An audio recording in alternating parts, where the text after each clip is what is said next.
District of Columbia Second Government is formed. The date is February 21st, 1871, and the 41st Congress is in session. I refer you to the Acts of the 41st Congress, Section 34, Session 3, Chapters 61 and 62. On this date in the history of our nation, Congress passed an act titled, An Act to Provide a Government for the District of Columbia. This is also known as the Act of 1871. What does this mean? Well, it means that Congress, under no constitutional authority to do so, created a separate form of government for the District of Columbia, which is a 10-mile square parcel of land. What?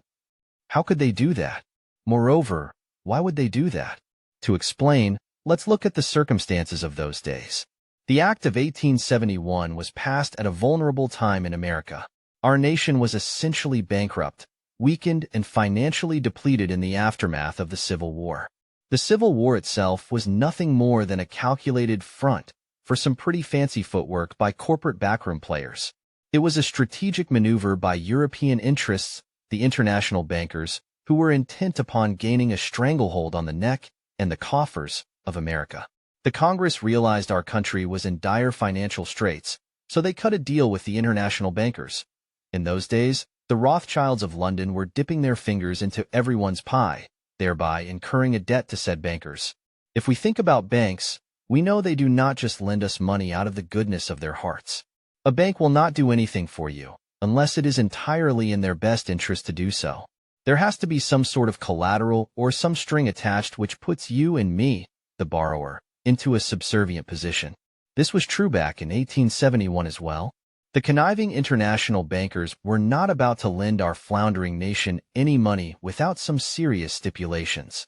So, they devised a brilliant way of getting their foot in the door of the United States, a prize they had coveted for some time, but had been unable to grasp thanks to our founding fathers, who despised them and held them in check, and thus, the Act of 1871 was passed. In essence, this act formed the corporation known as the United States. Note the capitalization, because it is important. This corporation, owned by foreign interests, the Crown Corporation and the Vatican, moved right in and shoved the original organic version of the Constitution into a dusty corner. With the Act of 1871, our Constitution was defaced in the sense that the title was block capitalized and the word for was changed to the word of in the title. The original Constitution drafted by the Founding Fathers was written in this manner. The Constitution for the United States of America,